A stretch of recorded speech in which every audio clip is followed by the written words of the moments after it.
Hi friends, എല്ലാവർക്കും ദീപാസ് അടുക്കളയിലേക്ക് സ്വാഗതം. ഞാൻ ഇന്ന് ദോശപ്പൊടി, ഇഡലിപ്പൊടി, ചമ്മന്തിപ്പൊടി എന്നൊക്കെ പല പേരുകളിൽ അറിയപ്പെടുന്ന ഒരു പൊടിയാണ് തയ്യാറാക്കുന്നത്. ദോശയുടെ കൂടെ, ഇഡലിയുടെ കൂടെയൊക്കെ കഴിക്കാൻ പറ്റുന്ന ഒരു ചമ്മന്തി പൊടിയാണ്. ചിലയിടത്ത് മുളക് പൊടി എന്നൊക്കെ പറയും. ഉഴുന്നും പരിപ്പും എല്ലാം കൂടി ചേർത്ത് തയ്യാറാക്കുന്ന ഒരു വിഭവമാണ്.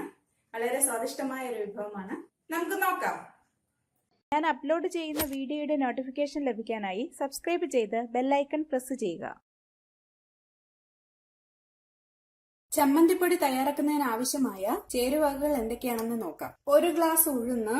ഇത് നല്ലപോലെ കഴുകി നമ്മൾ വാങ്ങുന്ന അതേപടി ഇട്ട് കഴിഞ്ഞാൽ അതിൽ അഴുക്കും പൊടിയൊക്കെ കാണാൻ സാധ്യതയുണ്ട്. അതുകൊണ്ട് നല്ലപോലെ കഴുകി എടുക്കണം. 1/2 ഗ്ലാസ് കടലപ്പരിപ്പ്. ഉഴുന്ന് 1 ഗ്ലാസ് എടുക്കുകയാണെങ്കിൽ 1/2 ഗ്ലാസ് കടലപ്പരിപ്പ് എടുക്കണം. അതാണ് അതിന്റെ കണക്ക്. 15 വറ്റൽ മുളക്, ഒരു 2 പിടിയോളം അരി. ഇത് ഡൊപ്പി അരിയാണ് ഞാൻ എടുത്തിട്ടുള്ളത്. പച്ചരി ആയാലും മതി. അത് കുറച്ച് മതിയാവും, ഒരുപാട് ചേർക്കാൻ പാടില്ല, കുറച്ച് മതി. ഇതിന്റെ ഒരു ടേസ്റ്റ് കൂട്ടാൻ വേണ്ടിയിട്ടാണ് അരിയും കൂടെ യൂസ് ചെയ്യുന്നത്. ഒരു 5 വെളുത്തുള്ളി ചെറുതായി അരിഞ്ഞത്, ഒരു 2 ടീസ്പൂൺ കുരുമുളക്, 2 ടീസ്പൂൺ കായപ്പൊടി, കുറച്ച് കറിവേപ്പില. ഇത്രയുമാണ് ചമ്മന്തിപ്പൊടി ഉണ്ടാക്കുന്നതിന് ആവശ്യമായ ചേരുവകൾ. ഉഴുന്നും പരിപ്പ് കൊണ്ടുള്ള ചമ്മന്തിപ്പൊടി ഉണ്ടാക്കുന്നത് എങ്ങനെയാണെന്ന് നോക്കാം. ആദ്യം ചുവട് കട്ടിയുള്ള ഒരു പാത്രം അടുപ്പിലേക്ക് വെക്കണം. പാത്രം ചൂടായിട്ടുണ്ട്. ഉഴുന്ന് നല്ലപോലെ കഴുകി വെച്ചിട്ടുണ്ട്. അത് ഇതിലോട്ട് ഇട്ട് കൊടുക്കാം.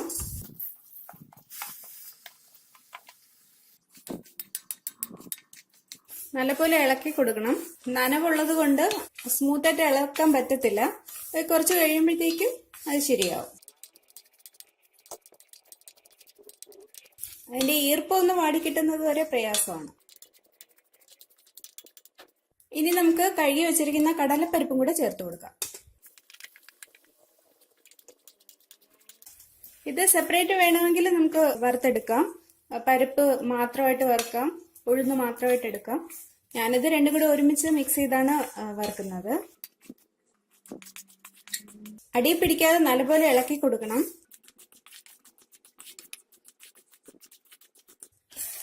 ഇതിന് അല്പം പോലും എണ്ണ ആഡ് ചെയ്യേണ്ട ആവശ്യമില്ല, അല്ലാതെ തന്നെ അത് മൂത്ത് കിട്ടും. ദോശയുടെ, ഇഡലിയുടെ, അപ്പത്തിന്റെയും കൂടെ കഴിക്കാൻ പറ്റുന്ന ഒരു കറിയാണ്. നമുക്കിപ്പോൾ വേറെ കറികളൊന്നും ഇല്ലെങ്കിൽ തന്നെ അല്പം ചമ്മന്തിപ്പൊടി ഉണ്ടെങ്കിൽ കുറച്ച് എണ്ണയും കൂടി ഒഴിച്ചിട്ട്, കുട്ടികൾക്കെല്ലാം വളരെ ഇഷ്ടപ്പെട്ട ഒന്നാണ് ഈ ചമ്മന്തിപ്പൊടി. കുട്ടികൾക്ക് മാത്രമല്ല, മുതിർന്നവർക്കും എല്ലാവർക്കും ഇഷ്ടമാവുന്ന ഒരു ഡിഷാണിത്.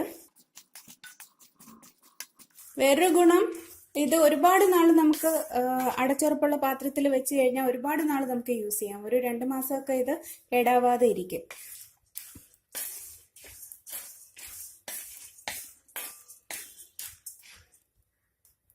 ഇനി ഇതിലേക്ക് എടുത്തു വെച്ചിരിക്കുന്ന അരി ചേർത്ത് കൊടുക്കാം.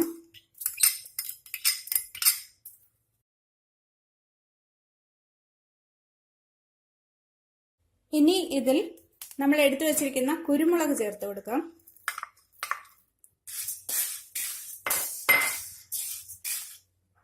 വെളുത്തുള്ളി ചേർക്കാം.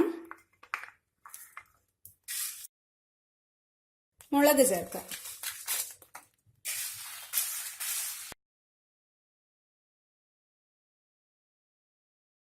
കഴുകി വൃത്തിയാക്കി വെച്ചിരിക്കുന്ന കറിവേപ്പിലയും കൂടെ നമുക്ക് ഇതിനോട് ഒപ്പം ചേർത്ത് കൊടുക്കാം.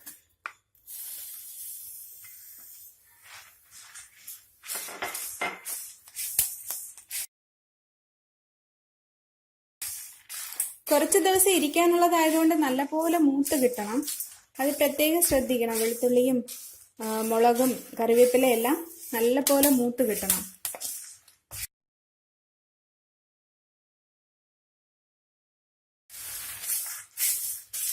എല്ലാം നല്ലപോലെ മൂത്തിട്ടുണ്ട്.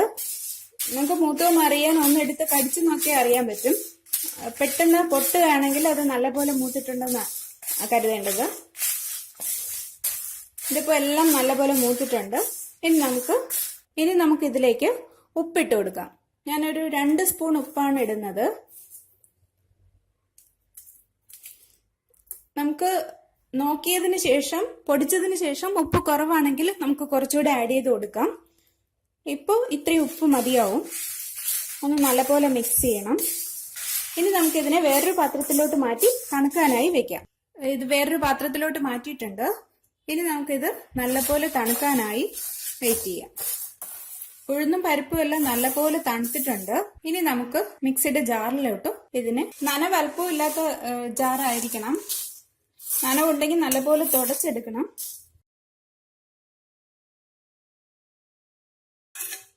നമ്മളിട്ട ഉപ്പ് അടിയിൽ കാണും, അതും കൂടെ ഇതിലോട്ട് ഇട്ട് കൊടുക്കണം. വറുത്ത് വെച്ചിരിക്കുന്ന ഉഴുന്നും പരിപ്പും എല്ലാം ജാറിലോട്ട് മാറ്റിയിട്ടുണ്ട്. ഇനി നമുക്ക് എടുത്തു വെച്ചിരിക്കുന്ന കായപ്പൊടിയും കൂടെ ഇതിലോട്ട് ചേർത്ത് കൊടുക്കാം.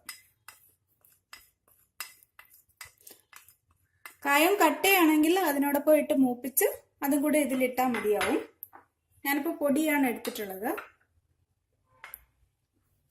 ഇനി ഇളക്കിയതിന് ശേഷം നല്ല പോലെ അരച്ചെടുക്കണം. നല്ല ഫൈനായിട്ട് പൊടിക്കേണ്ട ആവശ്യമില്ല, കുറച്ച് തരിതരിപ്പോട് കൂടി നമുക്ക് പൊടിച്ചെടുക്കാം. ചമ്മന്തിപ്പൊടി റെഡി ആയിട്ടുണ്ട്.